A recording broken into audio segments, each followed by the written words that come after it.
This podcast is sponsored by A. Miller George Funeral Home, where each life is celebrated, and their sister company, Cremation London and Middlesex, both family-owned and operated. By Hyde Park Care Pharmacy. Experience the difference an independent pharmacy can make for you and your loved ones. Hyde Park Care Pharmacy offers personalized care, short wait time, very competitive pricing, easy transfer of your prescription, and much more. And by Molly Maid. During these times of COVID-19, it has never been more important to keep your family safe. With the Healthy Home Cleaning System, Molly Maid London is here to help. Make your home a healthy haven. Call Molly Maid London today. Today's guest is Malcolm Guite. Malcolm is the recently retired chaplain of Girton College, Cambridge, and author of various books on contemporary spirituality. In addition to this, he is a poet and singer-songwriter and fronts the Cambridge-based band Mystery Train.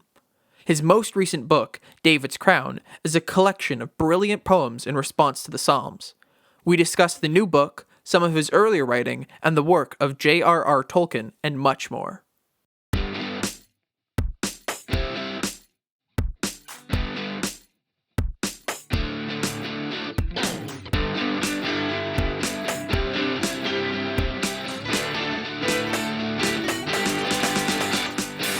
Well, good morning, good afternoon, good evening, whenever and wherever you may be tuned in. We welcome you to another edition of the Vicar's Crossing podcast. The Vicar's Crossing is a virtual space where faith intersects with the public square, and we are back, baby. I'm Rob Henderson from Holy Trinity St. Stephen's here in London. Kevin George from St. Aidan's. I'm the vicar too of Vicar's Crossing. I'm at northwest corner of London at St. Aidan's Church. I love it there. I know a guy who hangs out there, and he's here too. My name is Ian. I'm a singer-songwriter, producer, dude, guy thing. He's the dude. He's a dude. That's what my Twitter bio says. Right? He's the Big Lebowski. That's right. And today we've got a great guest coming into the Vicar's Crossing podcast. Today we're going to be hopping across the pond and talking to priest, poet, singer-songwriter Malcolm Guite, who also has a new book out of poetry called David's Crown. And we're going to be talking about that and some of his other poetry and works. And we know this is going to be a wonderful podcast today. So glad Malcolm's here to join us. It will be. It should say, and I apologize because I put this together. It should say priest, poet, singer, songwriter, and hobbit. Because I think he's a hobbit. He's an incredible Tolkien guy. He's just amazing. What a great guy. You're going to love this. Before we go any further, though, we want to acknowledge the land upon which we record this podcast. They are the traditional lands of the Anishinaabe, Haudenosaunee, and Lenawayapak and Attawandaron peoples, on the lands connected with the London Township and Sombre Treaties of 1796 and the Dish with One Spoon Covenant Wampum. This land continues to be home to diverse Indigenous peoples, First Nations, Métis, and Inuit, whom we recognize as contemporary stewards of the land and vital contributors of our society. And we, along with them, work towards a time of true reconciliation and an end to the abuse that they have suffered over the years. So we have a lot of work to do there. So we want to acknowledge that. Good, thank you. And we also want to say hello and thank you to our wonderful sponsors here on the Vicar's Crossing who help keep this podcast going every week. First to A. Miller George Funeral Home, where each life is celebrated, and their sister company, Cremation London and Middlesex, both family owned and operated. Our thanks to Dave Mullen and his staff at A. Miller George. And we should take a moment to offer our prayers for Dave and his family, as well as they're in mourning themselves this week with his mom's funeral. And so we offer our prayers of thanksgiving, not just for everything Dave does, but for him himself, and pray for his family during this time of grief. Yeah. Want to also offer our thanks to Carol Basada of Hyde Park Care Pharmacy, which is locally owned, locally operated, and locally loved. Get your pharmaceutical needs from Hyde Park Care Pharmacy. You can call them right up and just they're like, yeah, what you need. And we got you drugs, man. Boom, they got it. But last, but certainly not least, we want to say a big thank you to Molly Maid. Make your home a healthy haven. Call Molly Maid London today. Trisha Lister hooked us up with that one. So huge thank you over there to them. All right. And I do want to can I just give a quick shout out to someone? Yes, Ben, who is a listener to our podcast, asked me a question last week. He said, Rob, you're always holding up that mug. Yep. Where can I get a mug Yeah. like that. And I just want to point out that we've had this kind of swag here in the Vicar's Crossing.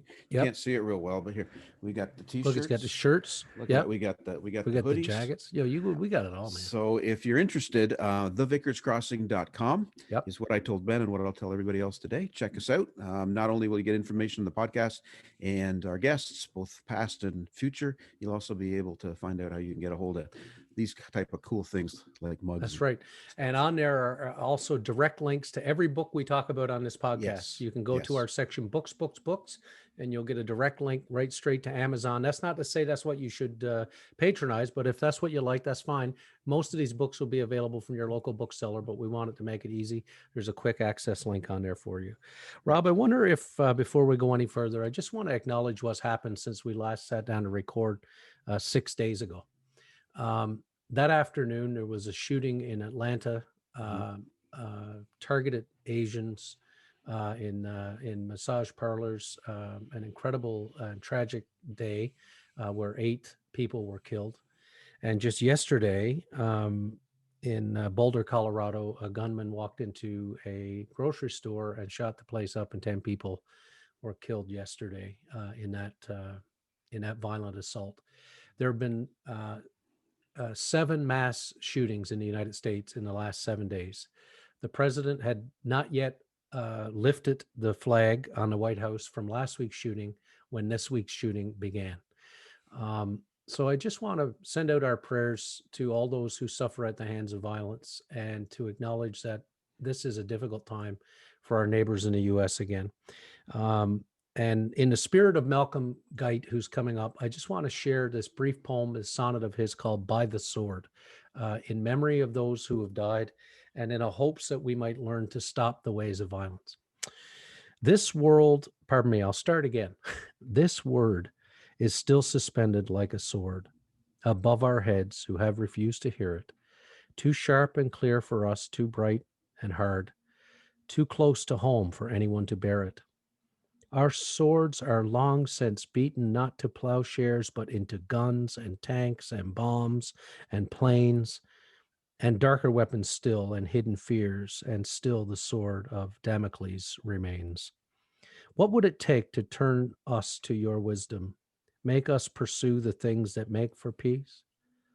A radical conversion to your kingdom, a casting out of fear, a deep release of trust and hope, until that prayer is true. None other fighting for us, only you. God help us. I hope we can get past the ways of killing one another. Yeah. Oh, thank you for mentioning that and saying that and reading that. And I'll just add my voice to say to our Asian brothers and sisters listening and in and around our community and everywhere, we love you. We stand with you. We see you. And as Kevin said, we pray for a day that this just is not part of the life that we live in, the world that we live in, because we've had enough. Yeah. And, I reached out yesterday. We managed to secure, I've been reading a book called Raise Your Voice by Kathy Kong. And I managed to chat with her yesterday and secured a date. She will be coming up on the podcast in early April.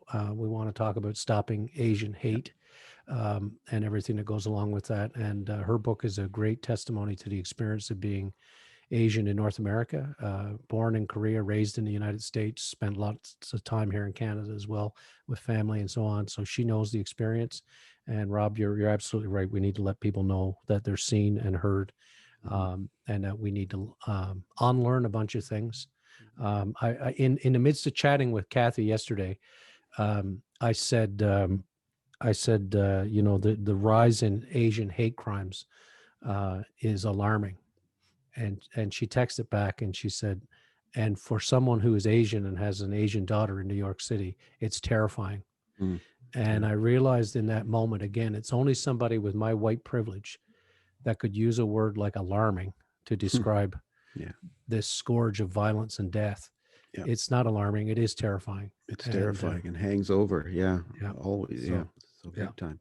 Good. Well, okay, guys, Malcolm's going to be here in just a couple of minutes, but just before we get to him, we have to just take a moment and play another episode of our new game show, which I think people are liking it. You're liking it? I think so. I'm getting a lot of good feedback. Yeah, I'm getting good feedback. Okay. Yeah, It's time now to play a little round of...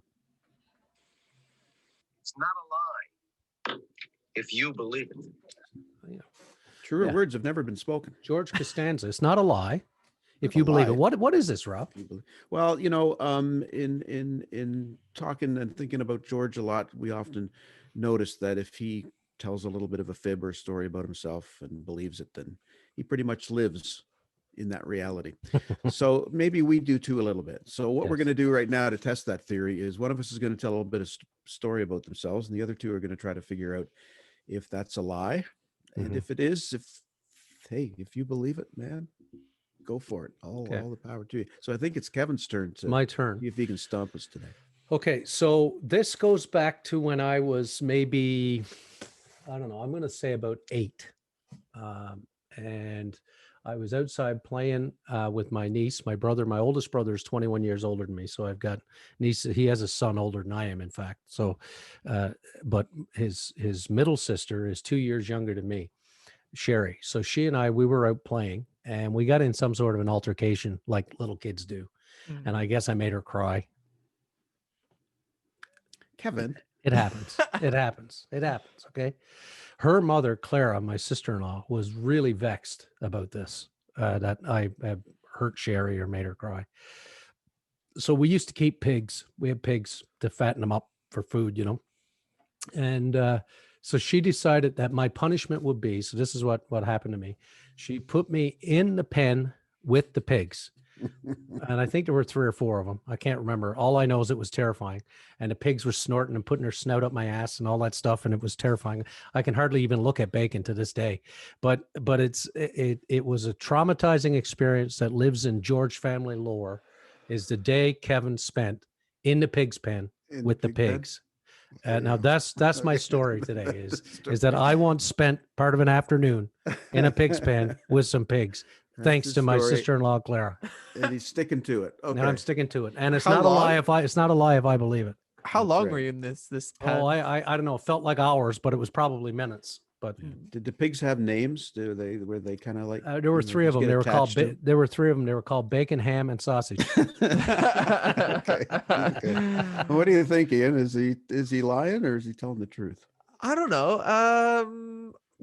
I think I feel like it's so plausible because of all the crazy stories you told of Newfoundland, that it doesn't seem impossible. There's that essence of like, yeah, this could happen. Like it's believable, which is why I think it's a lie. I think you're fibbing out of your mouth, just because I'm going against my instincts. Ian is thinking. Thinking. I'm playing the game. I'm going to go on the opposite side. I think you're lying, and I think this was your tell. I think this is where you blew the story, my friend, because I've been to the buffet with you a few times, and you do have a penchant for bacon still, because I've been to a few morning buffets, and so I don't think that any time in the pig pen scared you away from eating bacon. Oh, I still eat the bacon. It would have come up, right? You would have mentioned it, wouldn't you? You would have been like, "Oh, remember that time I got stuck in a pig pen?" That's right. At one point, when we were going into the bacon pretty good, you would have said, "This reminds me of that day." Yeah. Okay, so I think you're lying. I also think you're lying. You both think I'm lying.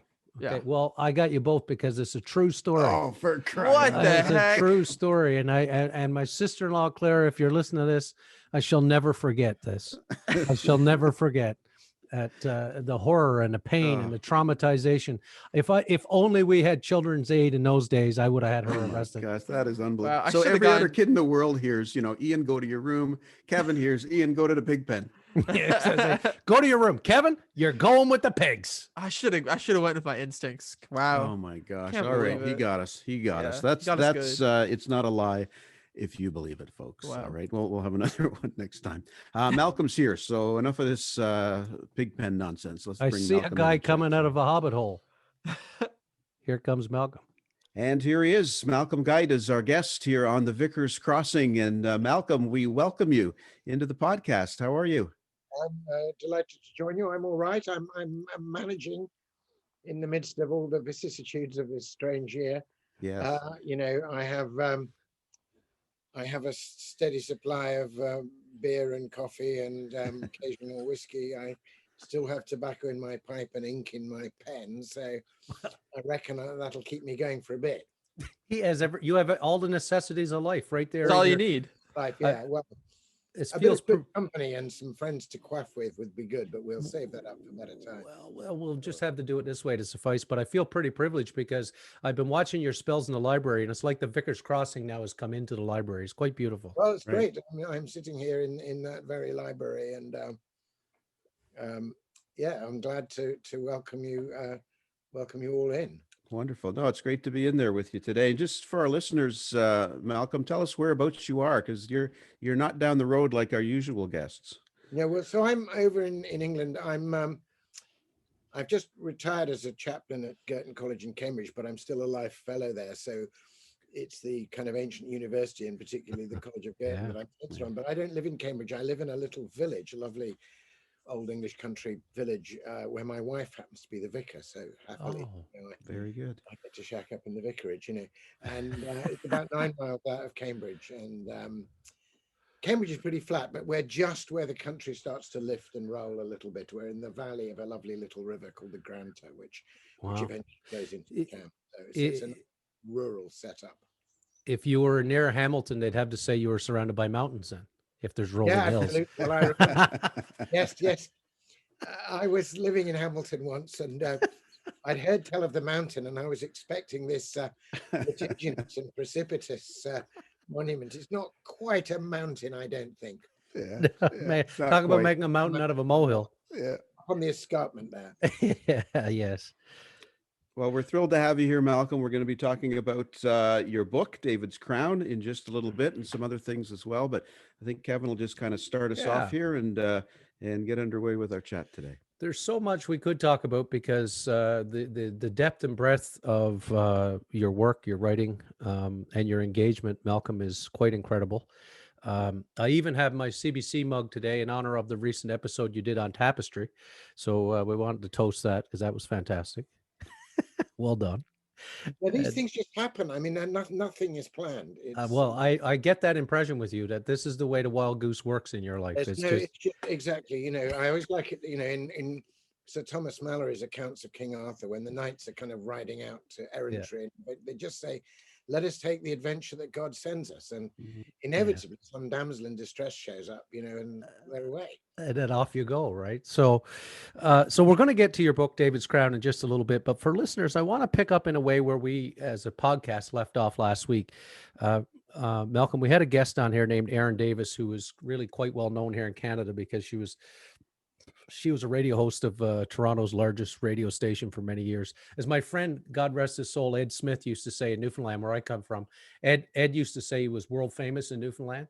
Erin Davis is world famous in Ontario.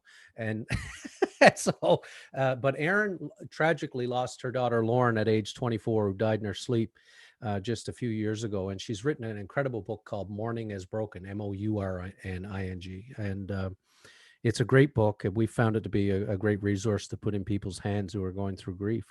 We talked about how difficult it is to put words to grief, especially in the immediate aftermath of a death. Now, since last week, I picked up and read and absolutely loved your book, Love, Remember, 40 Poems of Loss, Lament, and Hope. It's poetry. You've included the greats. I mean, you have Tennyson in there and Robert Louis Stevenson. You have Henry Vaughan, Michael Ward, Christina Rossetti, some contemporary poets, and of course, your own poetry.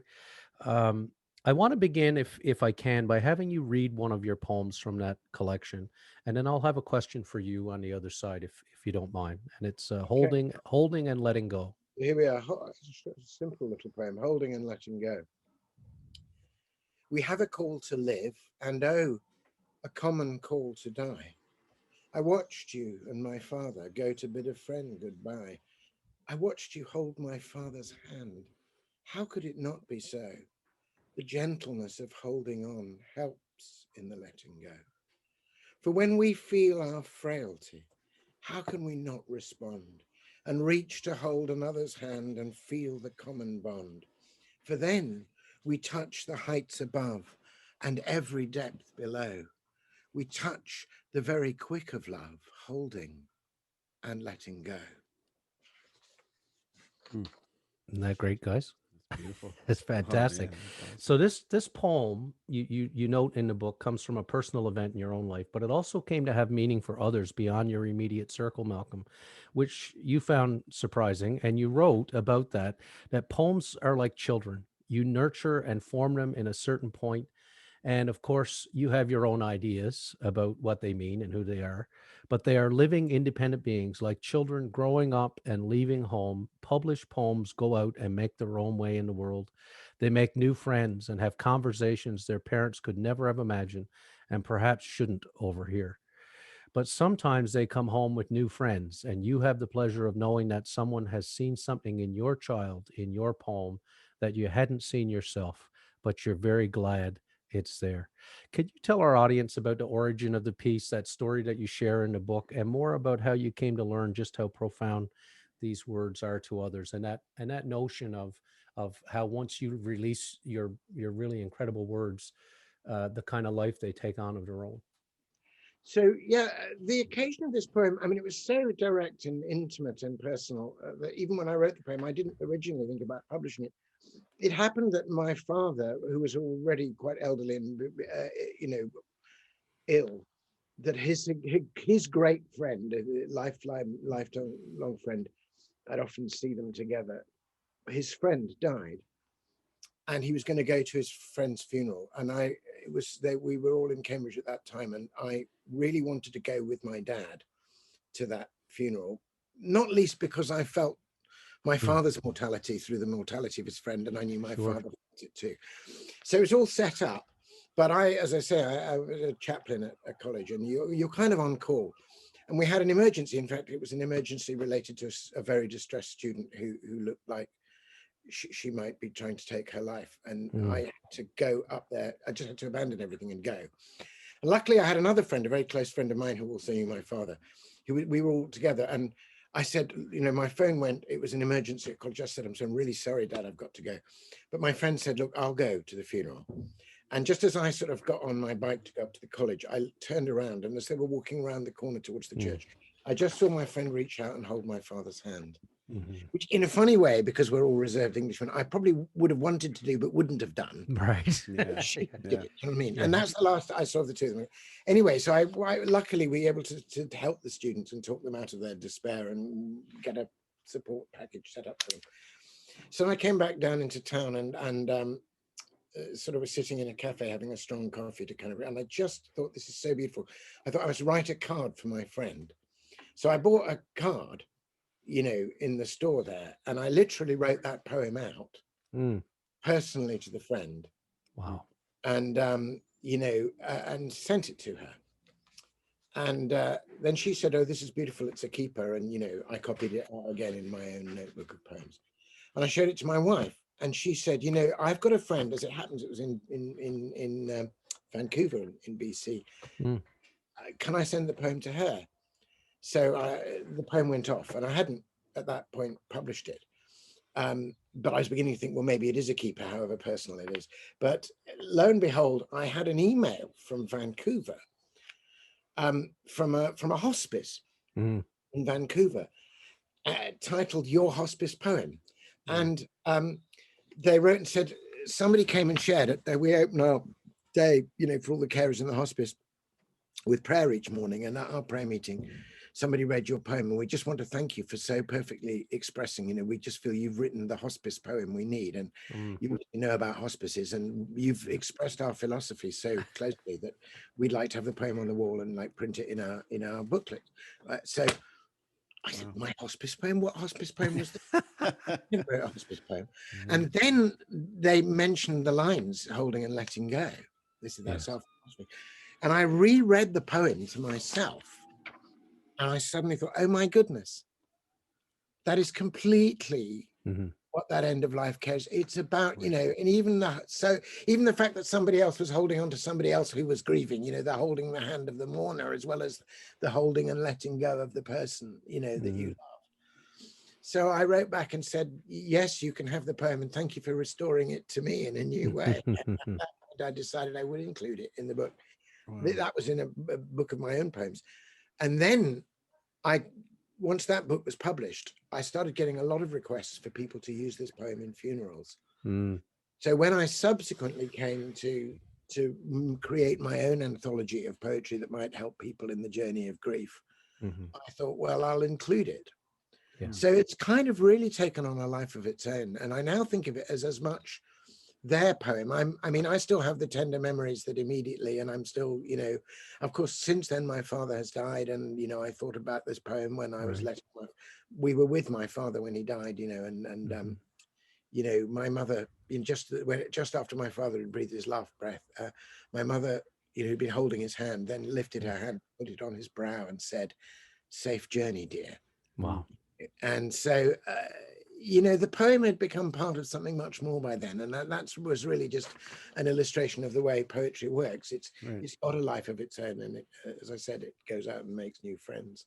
Definitely. Well, Malcolm, when you were reading that and you read the line, "The gentleness of holding on helps in the letting go," I immediately went to the bedside of my mother when she died, she had had a heart attack, was on life support, and we were sitting with her for almost 16, 18 hours.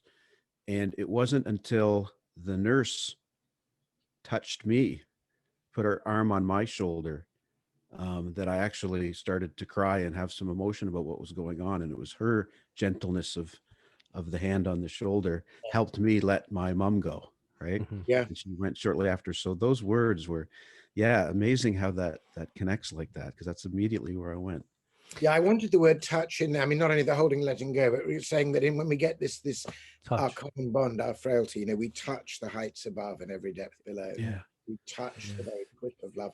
I love the word quick. You know, quick is it means life. It doesn't mean just it's the life. You know, it's like that's right. Yeah, the quick and the dead. The very quick of love. Yeah. You know, it's interesting you say that. I mean, that birthing of something with your words is really quite something. One of our dear friends in this parish, Vicky, who recently died, was really captured by poetry. She was really taken with Padraig O'Tuma, and we had Padraig on, and he actually recorded a little piece with us where he recited some poetry for her, and she was able to, in her hospice days, read it. And again, these were, as you know, with Padraig, deeply personal words in one way. Yeah, and Padraig and I have done poetry readings together. I mean, it's incredible. So anyway, I just thought, picking up from last week, it will be helpful because I read a poem is just beautiful, and many of us can relate. So, and thank you for sharing that intimate story with us. Shifting gears a bit, we're headed into the richest time of the church's year here in Holy Week. It's Palm Sunday coming up. You have a brilliant book of poetry called Sounding the Seasons, 70 Sonnets for the Christian Year. And I absolutely love the poems in there. I wonder if you can read for us the sonnet for Palm Sunday that you have in there. Thanks. Yeah, because this initiates the whole Holy Week journey. And then there's a poem each day in Holy Week. So here's Palm Sunday. Now, to the gate of my Jerusalem, the seething holy city of my heart, the Savior comes. But will I welcome him? Oh, crowds of easy feelings make a start. They raise their hands, get caught up in the singing and think the battle won. Too soon, they'll find the challenge. The reversal he is bringing changes their tune. I know what lies behind the surface flourish that so quickly fades. Self-interest and fearful guardedness, the hardness of the heart, its barricades, and at the core, the dreadful emptiness of a perverted temple. Jesus, come, break my resistance and make me your home. That's incredible. I love that. Yeah. And to continue on, I mean, I'd like to do them all, but we'll be on a podcast till tomorrow. But to pick up a couple of big threads through Holy Week, Palm Sunday, can you read for us the poem for Maundy Thursday? Yeah, sure. That's one of my sort of favorite evenings of the year. So many different threads and strands of the story come together in that beautiful, beautiful scene, you know, as the Gospels describe it. And as I say in the poem, for me, it's the beginning of this great sacrament of communion. Yeah. So here we are, Maundy Thursday. Here is the source of every sacrament, the all-transforming presence of the Lord, replenishing our every element, remaking us in his creative word. For here, the earth herself gives bread and wine.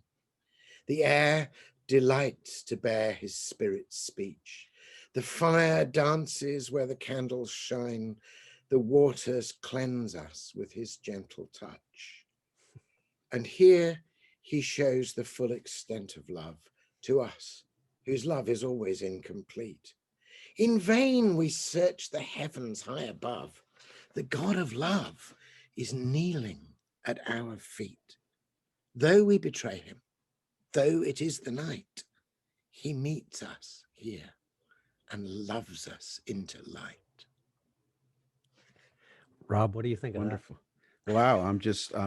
I'm in the room, right? I'm in the room and experiencing the emotions and the feelings and the tension even of what's going on that night. And it's lovely, on our Monday, Thursday evenings, we have a communion service, and obviously we hear the wonderful account of that evening in John's Gospel, but we do it all. We take a bowl of water, and if I'm the priest, I lay aside the priestly robes, and I wash people's feet, and obviously we've got the candles at the altar. So one of the things I was trying to do there, it's a sort of gentle thing, is the traditional idea that the world is made of 4 elements of earth, air, water, and fire. I just felt like they're all there. They're all transfigured. They're all made signs of Jesus's love in the course of that. Right. It's one of those rich, we have many in the Anglican Church, of course, but Holy Thursday, you're right. It allows us to touch on so many of our senses that we don't often engage in liturgy, or don't always engage in liturgy, I suppose. And, we have a worship team here. We're just this week planning how to do Holy Thursday without foot washing because of pandemic, of course. We're back in person, but it's scheduled with limited numbers and all that. So, last year we didn't get to do any of this. And so this year we've thankfully decided to use things like, these beautiful words and symbols and visuals to try and sort of capture that. But I think these poems, and I commend our listeners, get the book and read every poem for all the seasons he's got, which are fantastic. But the ones through Holy Week every day, Malcolm, are just absolutely brilliant. I wanted to ask you to sort of pick up on the theme of what you've written in this book in particular.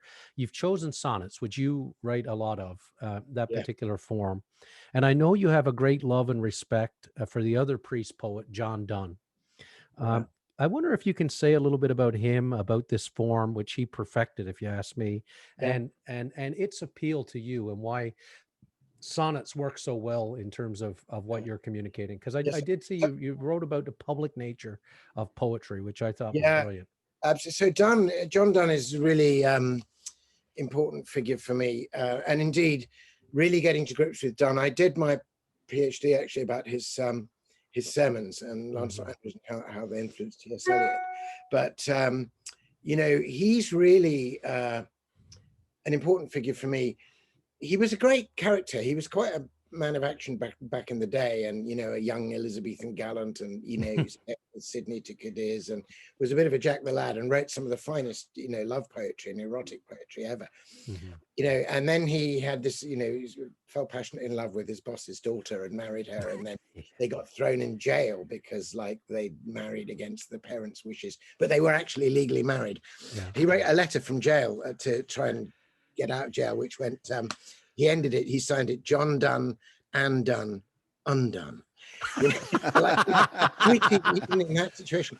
And then he blew everybody's mind by brother T.S. Eliot did in 26, when Eliot became an Anglican Christian, but Donne went further and got ordained, and brought all that power and wit to the service of his Lord. And he wrote sonnets, a series of sonnets, the so-called Holy Sonnets. And in fact, I've recently been riffing on another little set of his sonnets called La Corona, where he the idea of linking the last and the first lines into a crown or coronet. And I thought, corona, maybe that's a form we need these days.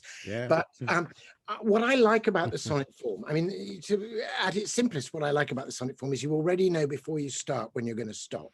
You can see it's 14 lines. So it's 14 lines of iambic pentameter, 5 beats to the bar, 14 lines. So roughly 10 syllables a line. And part of the power of the sonnet is to do with knowing you're moving towards that. In fact, often what you think when you're composing a sonnet might be the first line, sometimes turns out actually to be the last line and the line you're writing towards. Now, I find the form helpful for two reasons. One is personal. You know, you may have noticed I have a tendency to go on a bit. I mean, my You're mother, in good company, Malcolm. yeah, my mother used to say to me, you know, you've got the gift of the gab very galloping. Though she also used to say your tongue will get you hung. But and is a good pithy Scotswoman, my mother.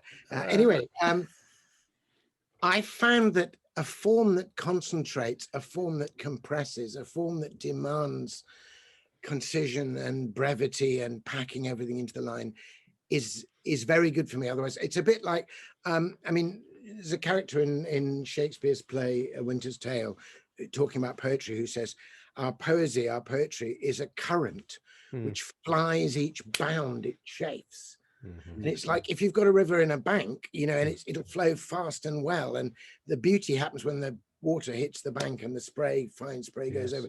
Whereas if you've got no form, no structure, it's just a big splurgy puddle. Right.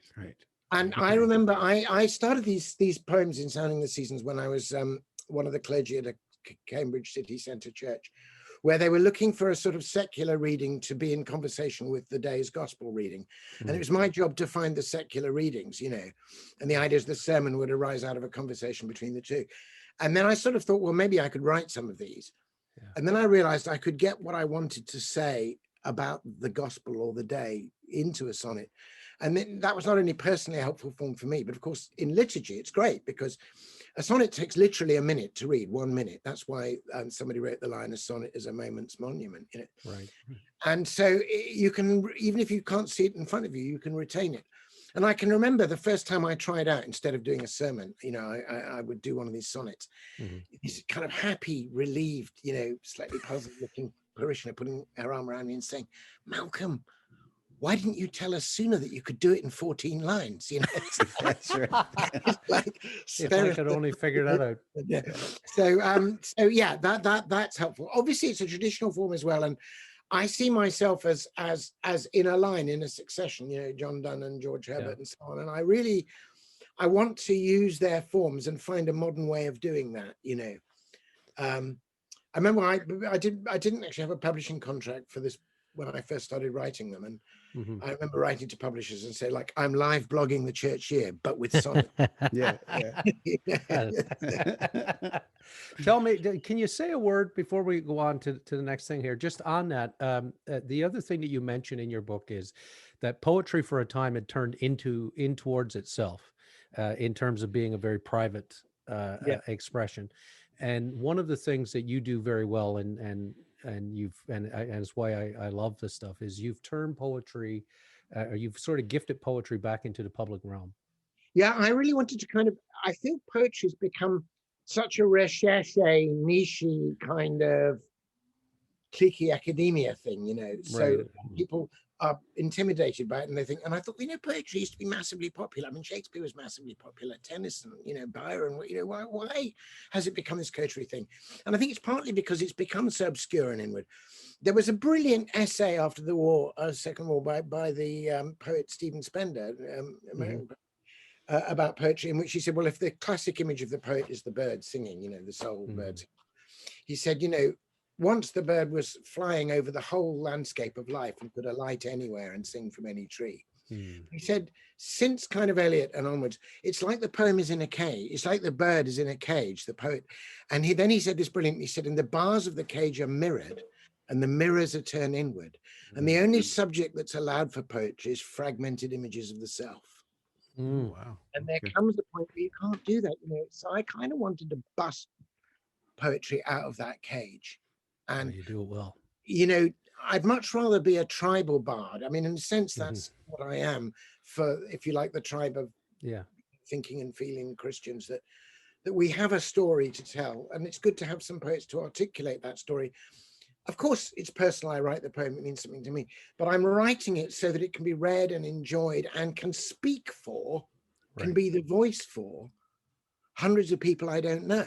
Right. And therefore it's got to be, I mean, it's obviously got to have something to say, and it's got to have a few layers to it, but it's got to communicate something. It's got to be accessible, and I think, and it's got to be beautiful as well. And of course, sonnets help as well because they're almost like a musical form. You know, it's Right. like a sonata. So, you know, So sonnet literally means little sound. You know, right. So there you can sit in Cambridge, and somebody on a hospice bed in Vancouver can be soothed by words that you've set free, not intending for them to be there, but they can be there because you've sent them out to the public. You know, exactly so. yeah. And I have a nice thing. Because these arose out of a kind of public square thing in the church, and I was articulating something on behalf of a whole community, not just personally. I sort of got the agreement of Canterbury Press, my publisher, from the get-go, that any church or church group that wanted to use these poems or print them in their bulletin or whatever could just do so without having to get separate permission. So they're out there. Obviously, we hope they'll buy the book as well. I mean, I said to my publisher, you know, in hope, I said, look, I don't think you'll lose. I think you let me put things out on the net. In the end, people don't want to read a poem off a computer screen. No, they want a book. They want the book. Yeah, they want to hold the book. So anyway, my publisher agreed, and I'm their best-selling poet. So I don't think they have lost. Good for you. Surprised. I just want everybody. I want your listeners to know. You know, even if they haven't got the book, most of those poems, not all of them, but most of them are on my blog, and they can just go in and get, you know. And not only are they on his blog, when you go there, generally, as is the case with most of the poems, you can click a little button and listen to Malcolm read them to you. So it's also good for that.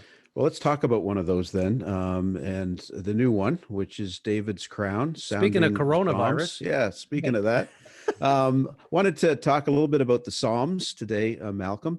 And any conversation about the Psalms since January 29th of this year will inevitably include reference to David's Crown, Sounding the Psalms, which is an incredibly clever book, 150 great poems, a fantastic collection, but they also combine to form a single poem, 2,250 line epic.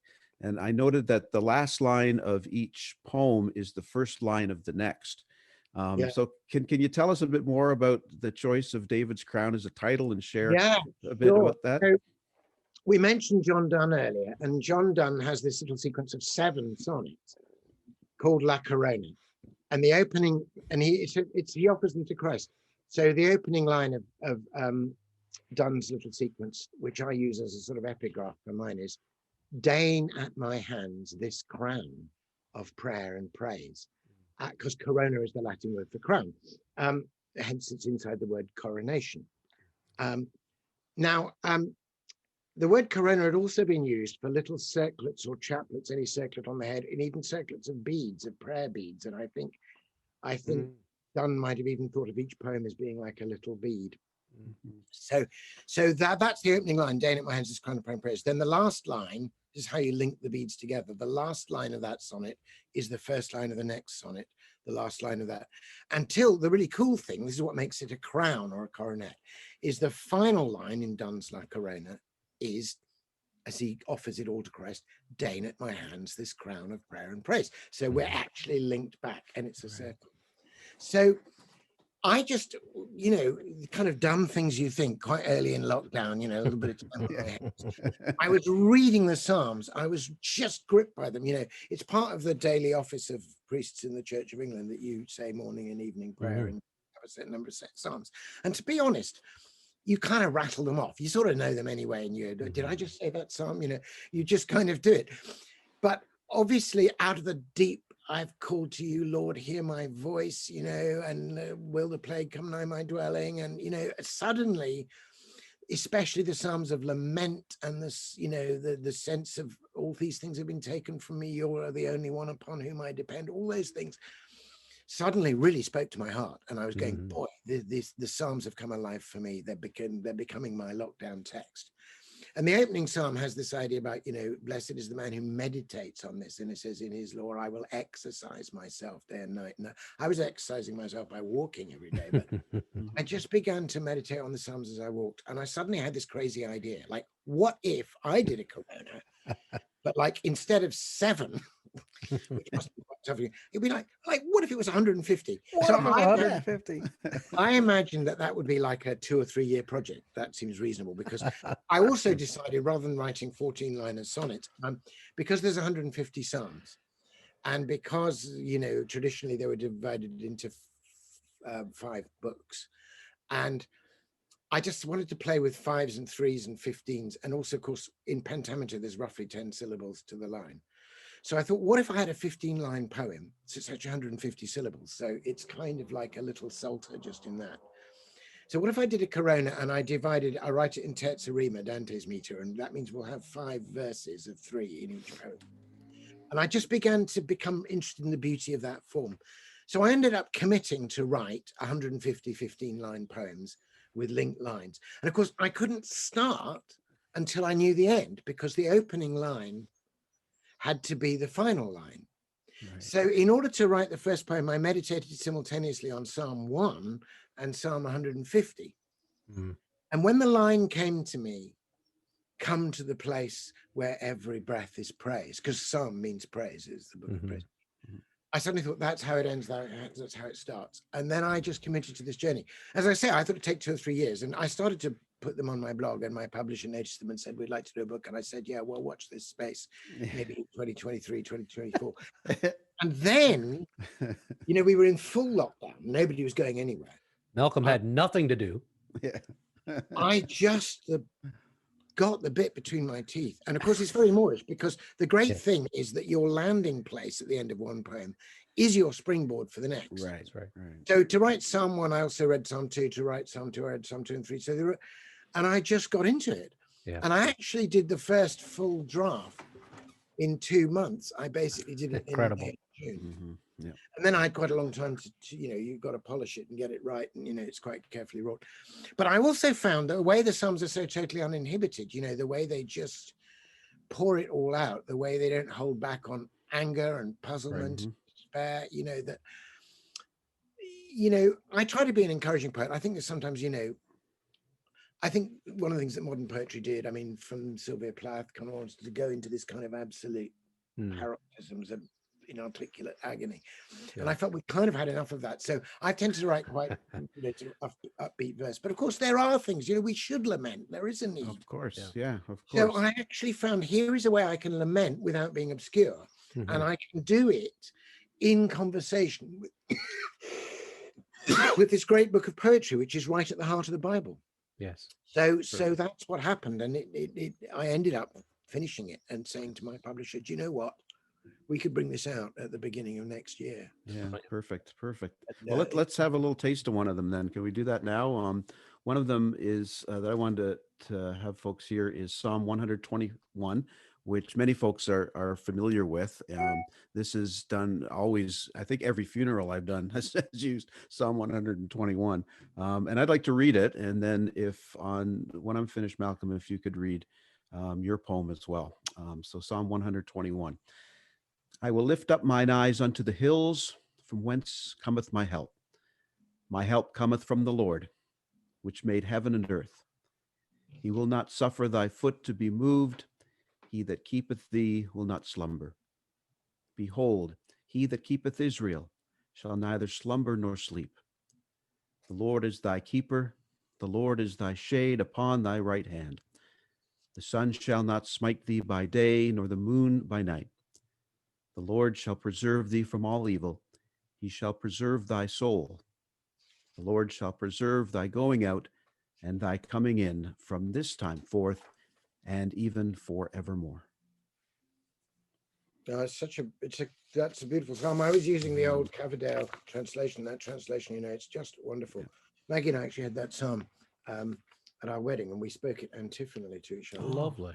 In my old prayer book, which I was using for this, they still give the Latin for just the first words of each psalm in Latin. So I use that. So I lift up mine eyes, levavi oculus. That's where all the weird Latin titles come from. Yeah. So here's the poem. Oh, how I seek the haven of your peace. For though I lift my eyes up to the hills, there is no help from them, and no release from all my restless troubles, all the ills that still oppress my soul. My help will come from God alone, whose loving presence fills and overflows my heart. The restless drum of my anxieties is stilled. He'll keep my soul in perfect peace. Summon and sum the best in me to blossom, and still weep with me for all that I have lost. He'll hold me close to him, whether I wake or sleep, shade me by day or night, always enfold me in his love. His alchemy of grace transmutes my leaden life into pure gold. Mm. Yeah, wonderful, wonderful. And again, that's the wonderful transformative power of lament. When you hear words like, from all my restless troubles, all the ills that still oppress my soul, my help will come from God alone. Right? It just to be able to hold that up and lament that, and then turn to the one that will enter into that lament with us and be able to the heal and restless move us. drum of my anxieties was, it's like you get Yeah. so wound up and worried about stuff, your heart's going. Yeah. I just love that last line, which becomes the first line of your reflection on 122. But his alchemy of grace transmutes my leaden life into pure gold. Right. It feels like a great lifting of something very heavy. Mm-hmm. Very much so. And so, as we said earlier, of course, Holy Week coming up, and we talked about Palm Sunday and Good Friday. And whenever we think of Good Friday, Psalm 22 comes to mind for us. And I don't want to read the whole psalm, but just an excerpt from it. And then if you would read your poem to follow, Malcolm. So Psalm number 22. My God, why hast thou forsaken me? Why art thou so far from helping me, and from the words of my roaring?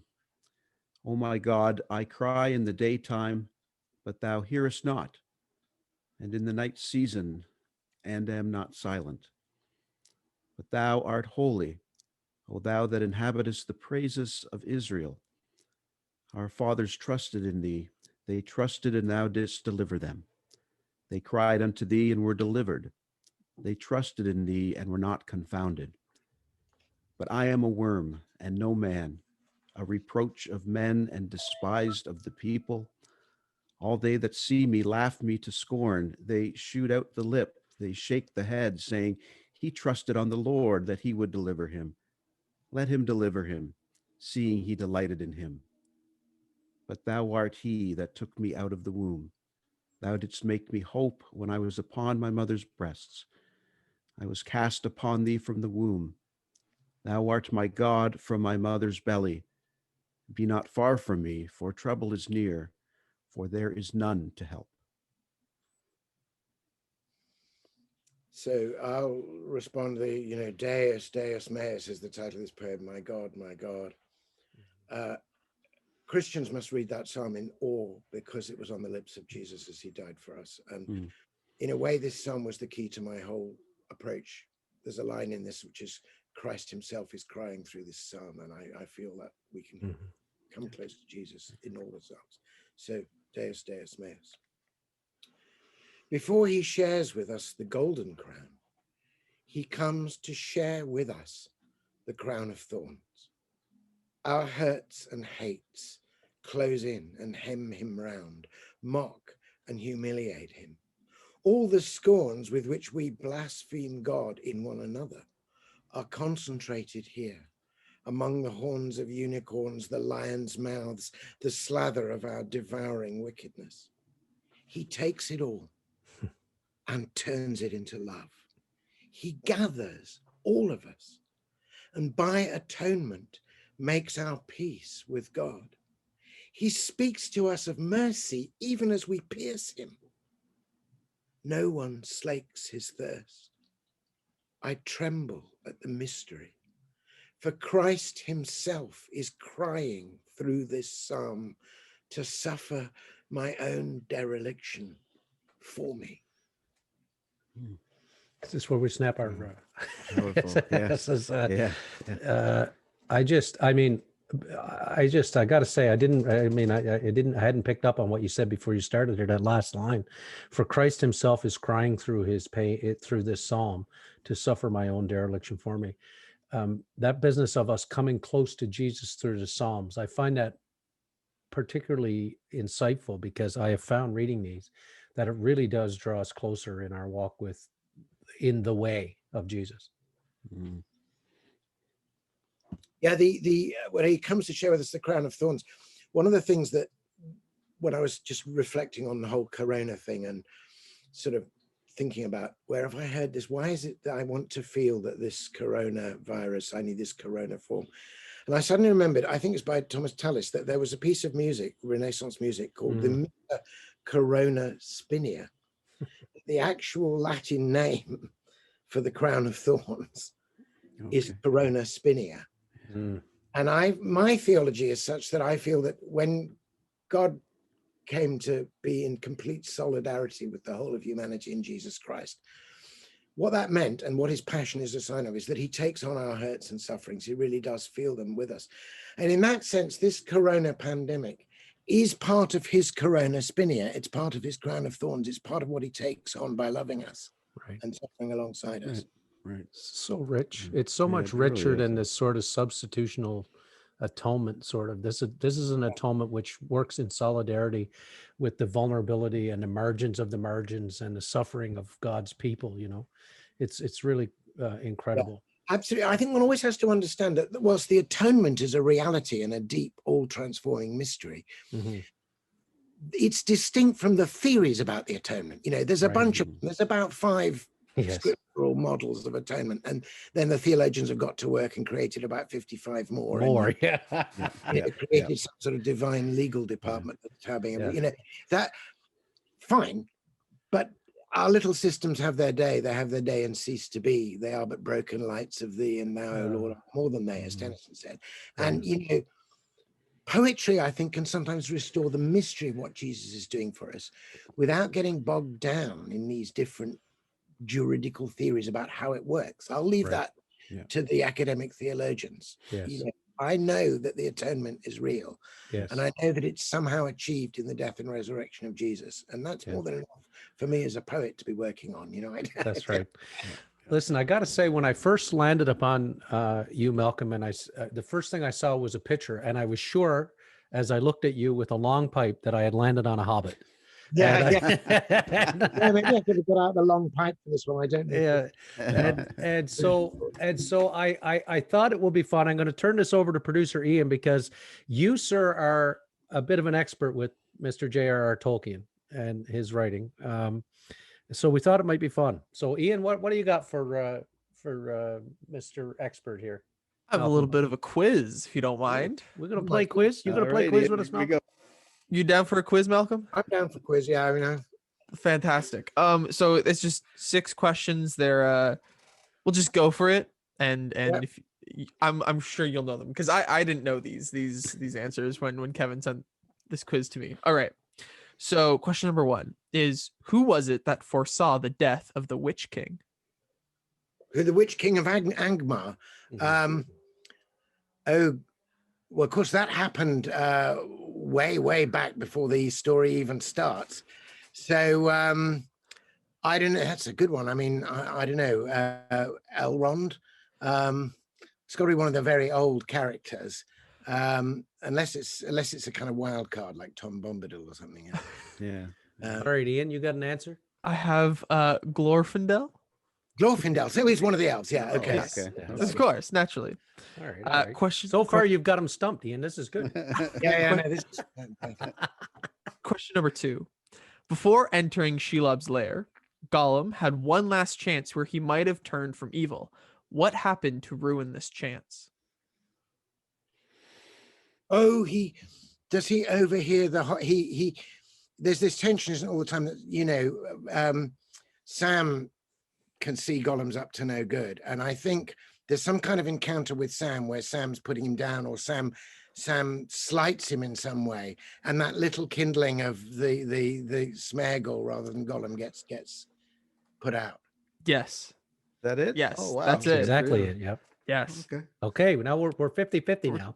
Okay. Yeah. It was a pretty difficult, obscure first question. I have to say. Well, listen, I scoured the internet for these, Malcolm, because I don't know the answers to these. Glorfindel, yeah, Witch King of Angmar. I've got one. Okay. Question number 3. How did Gandalf first discover Sam? Let me try that again. Let's start over. How did Gandalf first discover Sam was listening to the conversation between him and Frodo? Okay, so Sam was clipping the hedges just underneath the window.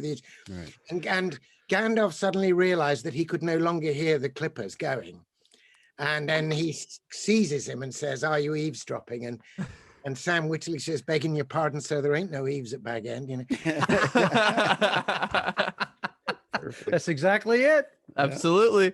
All right, here's another one. As Strider and the hobbits leave Bree, Bill Fernie, comes out to jeer them. What does Sam do? He throws his last apple at him.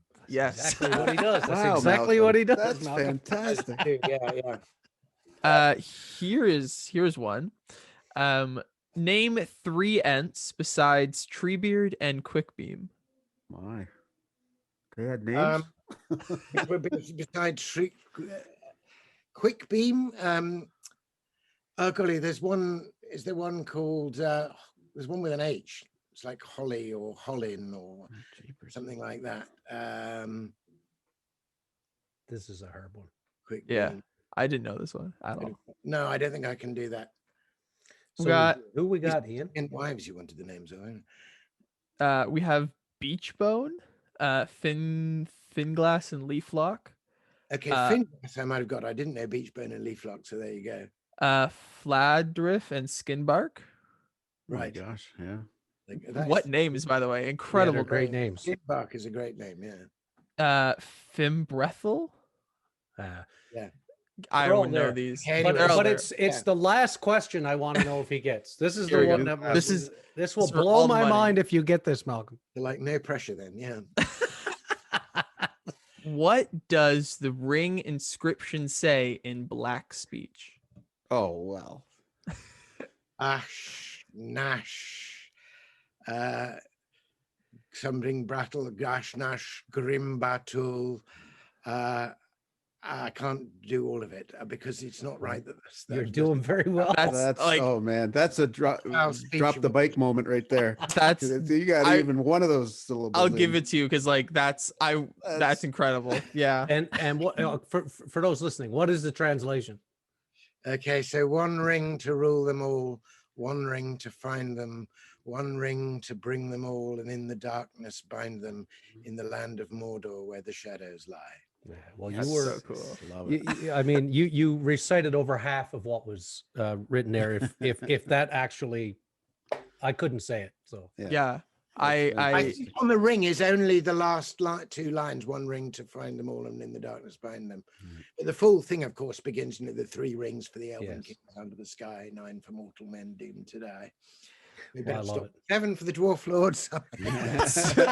I think we need to have you back on in season 5 for an episode, a Tolkien special where we I love Tolkien's poetry. I always really love it when he suddenly, and it was in The Hobbit too, when he puts in a ballad or a song, Yes, gorgeous.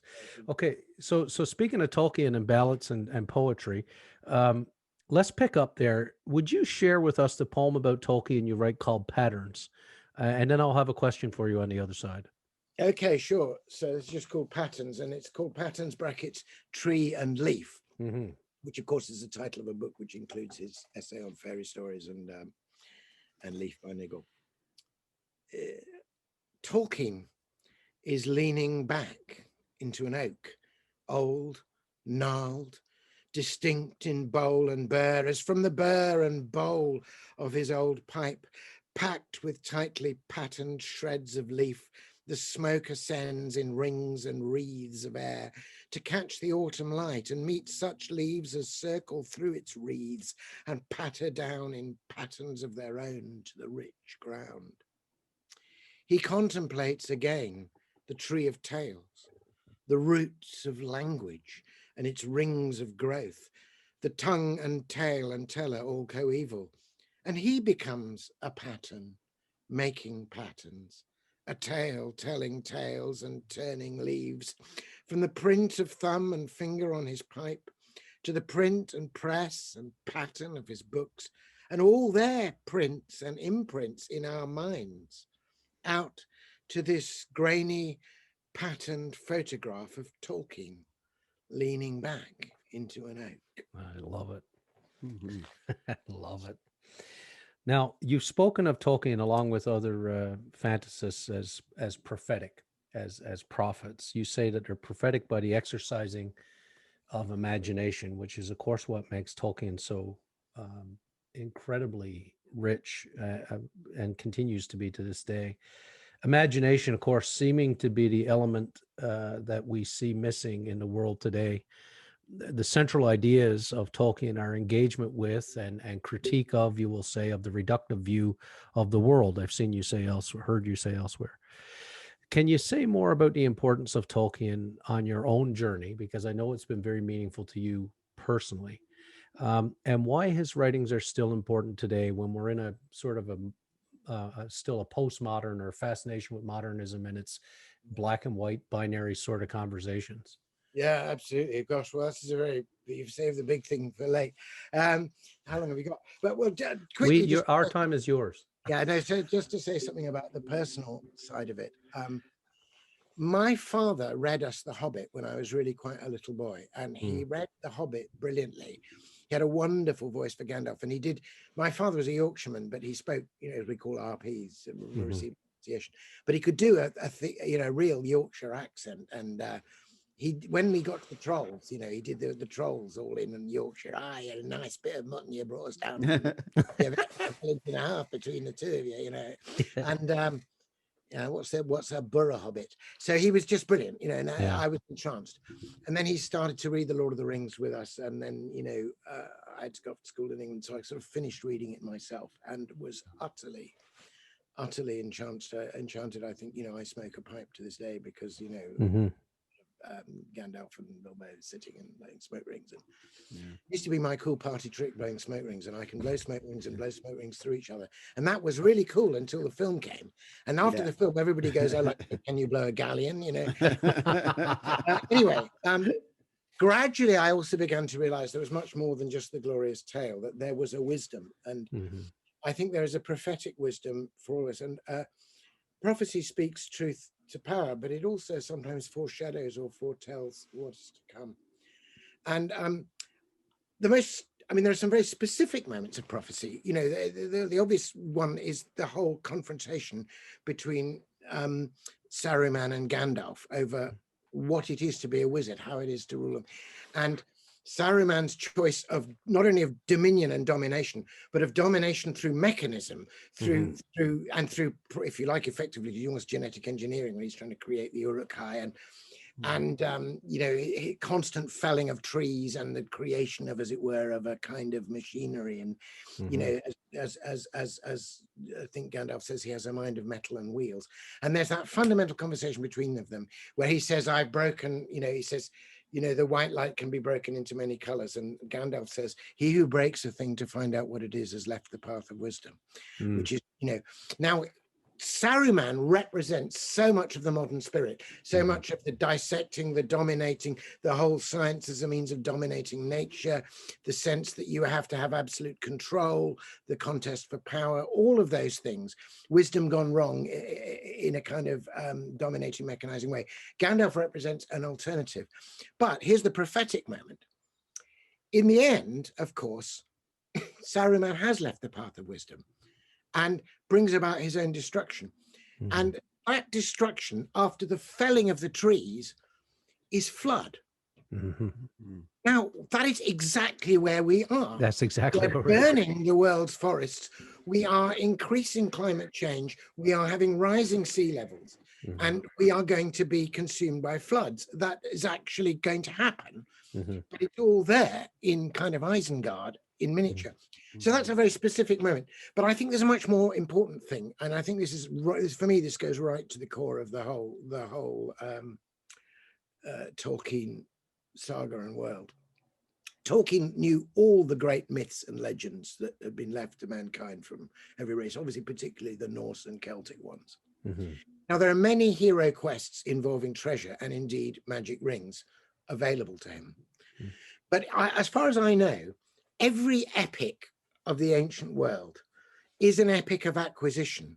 It's about finding the treasure. It's about finding the treasure and acquiring the magical power. That's what the story is. You get it from the giant. Prophetically, in the middle of the 20th century, Tolkien writes an epic of letting go, an epic of renunciation, an epic in which you stop consuming. You relinquish. Let go. Yeah. And an epic in which you come to terms with your own limitations and you accept the brevity of your life, and you fade and go into the West, and and you're content with the small things. And in an age of consumerism, we precisely need an epic of learning to let go. Yes, yes. And that's what happens at the end of that story. The most heroic thing is the letting go of the ring. Right. The casting back into the fires from whence it came, right? It's pushing it right back. Yeah. And I mean, there's a lot in about the technology. I think also one of his great themes is about death, and the point of death. This is a story of mortals and immortals, and mortality, and the temptation, and the Witch King of Angmar and all the others is the temptation to stop your mortality and to become an immortal. Right. Mortality is Iluvato's gift. Mm-hmm. Children of men, and it's a great gift. And of course Tolkien knows that as an instructed Catholic, it's the gift of death and resurrection. And and of course the great epic, the great meta story, the eucatastrophe, the fairy tale that is true and is history, is also an epic of letting go. It's about God the Son. Though he was found in form equal to God, he did not cling to equality with God, but emptied himself, taking the form of so. One of the most beautiful moments, I think, in the whole of the epic of the Lord of the Rings is when, at a moment of apparent despair, which actually renews their hope, when Sam and Frodo realize they're not going to make the trip home, they're certainly not going to be crawling back, and they get rid of everything. Mm-hmm. They just leave everything and it all rolls away. And in the end, there's just themselves and the rags of their clothes. And in the end, of course, Sam carries Frodo. Right. And I mean, in my poem in Sounding the Seasons in the Stations of the Cross, about the stripping of Christ. Yes. Let go the useless. I have the line, let go the useless weight of everything but love. Mm-hmm. Yeah. It's incredible. We're here in Canada. Our local Tory party, the Conservative Party of Canada, just had a convention on the weekend. You talk about that, the cutting of the trees and the flooding and where we're at, and the imagination that Tolkien had to see all this coming. They had a motion, if you can believe this, they had a motion on the floor to acknowledge climate change as real, and it was defeated. Oh my goodness. Oh, yeah. And so we talk about a lack of imagination. You can't even grasp the basic facts. We have the story of King Canute thinking that he can tell the tide not to come in. And that's right. Of course, the actual story was that Canute knew perfectly well that he couldn't do that. And his counselors were flattering him and saying, you're the great king, you can do anything. And he says, oh yeah, watch this. I'll tell the tide to go back and it'll come in. And that was to demonstrate humility. Stories often put against him.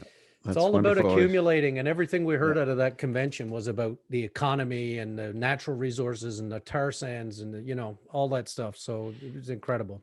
Malcolm's made me want to revisit my Tolkien. I haven't read that for quite a while, but now. Well, the interesting thing is I have to confess that I've come to this as a 49-year-old. I had never read any of it.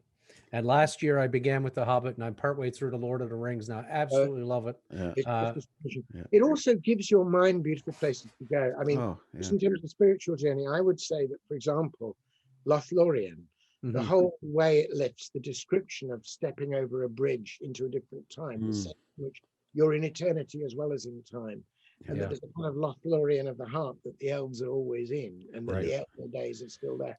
That seems to me to be so true, that in times of stress or difficulty, when I'm just needing to be in a good place of prayer, I will mentally go to Lothlorien. Yes. I've read that chapter so often. I too can wander there. Yeah. And I can be there and be refreshed. It's incredible. Right. Well, let's just, we're coming to the last moment of our time here, Malcolm. Just wanted to finish up by considering this past year, this pandemic that's been going on around the world, and a little bit about perhaps what we've learned from that, what you've learned. You've written some great poems and reflections during this time. Your spells in the library are brilliant. You've found ways to connect with people in beautiful ways. I wonder if you can share as we get ready to leave today, what this time has been like for you, what you've been reflecting on, especially today. I know today is the day of where you're marking the 1 year. Yeah, so ending of it the was pandemic. exactly a year ago today that our Prime Minister gathered the nation, as it were, around its television screens. It was the most watched thing there's been in English television history. We all knew this thing was going to come, and he said, Yeah. stay at home, save lives, protect the NHS, and he put us all into lockdown. Mhm. Now, it was on the 23rd of March. None of us thought we'd still be in lockdown a year later, you know. So there's been a lot of soul searching and a lot of looking back. And on that day, even though we hadn't gone into lockdown, on the day we finally went into lockdown, there had already been from coronavirus in the previous month or so, 1,000 deaths. And we passed that 1,000 mark and people were going, God, this is terrible. We must go into lockdown. And maybe if we go into lockdown, we can keep it down, you know, we'll get through this. Maybe we can keep it down to 2,000 or 3,000 and then we'll be okay. And we'll all sacrifice to do that. Well, exactly a year later, the toll stands at over 126,000 deaths. So 125,000 people have died in the years since lockdown started, who wouldn't have died perhaps otherwise. And just the sheer grief, you know. Now, earlier on, so I've just reposted on my blog a poem that I wrote. I started a thing called Quarantine Quatrains quite early in it, and based on the Rubaiyat of Malcom in a similar sort of 4-line stanzas.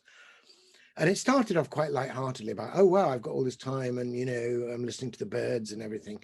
But it gradually changes tone, the poem, as our lockdown comes. And then when the numbers were really rising, and they used to tell you the number every evening on the radio, I just felt so, I needed to express my lament for that. And I wrote a final passage of this poem, which I'll read to you now, which is about lament. And because the lament was also particularly, a lot of the people who were dying were care workers who were getting corona while they were looking after other people with corona, because we didn't have the PPE right at the time. Right. And so in the end, I decided to publish the poem. And there was a very fine English artist called Roger Wagner who came in on the project with me. And we did a limited edition run, which we sold for the care workers charity and raised £6,000 or £7,000 and now for them. But it was because I'd written this final section and I read this again, actually. I just did a Facebook Live today because we declared this a day of reflection. The whole country's in reflection. We all stopped for a minute at noon. I was in church. I read this poem in church today with the bell tolling across the village. Yeah. And various people from the village at social distances, because we've lost people. Every village has lost people. Yeah. You know, it's going to be like the war memorials from the First World War. It will be, yeah. A day that we keep. So this was also read in Norwich Cathedral when they were marking the first 1,000 people in Norwich. So at close of day, I hear the gentle rain. Whilst experts on the radio explain mind-numbing numbers rising by the day, ciphers of unimaginable pain. Each evening they announce the deadly toll, and patient voices calmly call the roll. I hear the numbers, cannot know the names behind each number, mind and heart and soul. Behind each number, one beloved face, a light in life whom no one can replace, leaves on this world a signature, a trace, a gleaning and a memory of grace. All loved and loving, carried to the grave, the ones whom every effort could not save. Amongst them, all those carers whose strong love bought life for others with the lives they gave. The sun sets and I find myself in prayer, lifting aloft the sorrow that we share, feeling for words of hope amidst despair. I voice my vespers through the quiet air. O Christ, who suffers with us, hold us close, deep in the secret garden of the rose. Raise over us the banner of your love and raise us up beyond our last repose. Powerful. Thank you. Thank you for that. Malcolm, this has been an absolute joy for us. We are so appreciative that you would give us the time and share this with ourselves and our listeners. I know we're going to be getting some feedback on our podcast today with you. So thank you so much. The book is called David's Crown, Sounding the Psalms, and we encourage people to pick that up and to connect with you on social media as well. As you mentioned, you're doing your thing from there, and I know lots more people will be wanting to hear what you say as we move forward. So thank you for today. Malcomguite.com, is that right? Yeah, that'll get me. I mean, if you just Google my name, it'll come up. I mean, and then when you get onto my website, the thing to do is to click the blog tab. Yes. Because the blog is where all the stuff is. You'll also find he's an accomplished singer-songwriter, and when we have you back again, you have to come back and see us again. We're going to have to talk about that a bit because Ian up here is a singer-songwriter as well. That's great. And I do stuff with the wonderful Canadian singer-songwriter Steve Bell. He's really good. Fantastic. Yep. That's great. Yeah. Malcolm, Bless we wish you all the best. God bless. Okay. Thank you so much. Thank you. Thank Bye. you. All right. That was wonderful, guys. Great to have Amazing. Malcolm with us. And boy, I'm going to be reading through those book of Psalms that he's put together too. What a great companion for Holy Week too, right? Right. To have those as we approach that. So that's great. We appreciate it. Thanks, Malcolm.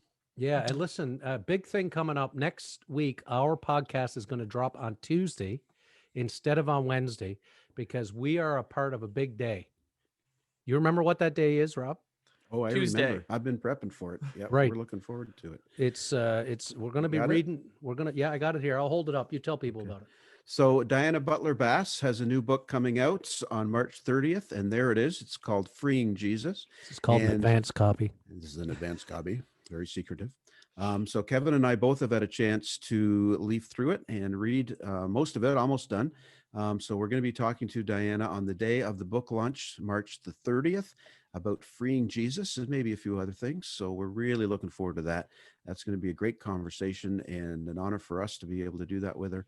So look for that March the 30th with Diana Butler Bass. All right. Good, guys.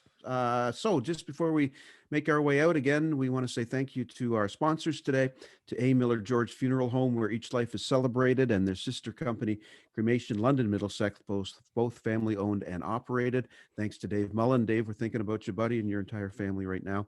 To Hyde Park Care Pharmacy, locally owned, locally operated, locally loved, and to Molly Maid, make your home a healthy haven. Call Molly Maid London today. That puts a wrap on another edition of the Vicar's Crossing. I'm Rob Henderson from Holy Trinity St. Stephen's. Kevin George, St. Aidan's Church. And my name is Ian. And remember, Kevin, to look both ways, especially when you're in a pig pen. Before you cross the street.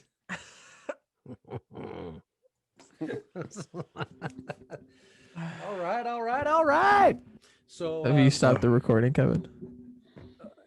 I thought I did. Thank you for listening. Our hosts are Kevin George and Rob Henderson. Our producer and composer is myself, Ian, with original artwork done by Elizabeth Dodman. If you have any questions or want to know where to find us, tweet us at Vicar's Crossing or find us on Facebook at The Vicar's Crossing. If you have any other questions about anything heard on this podcast, leave us a comment or look in the description to find out more. Thanks!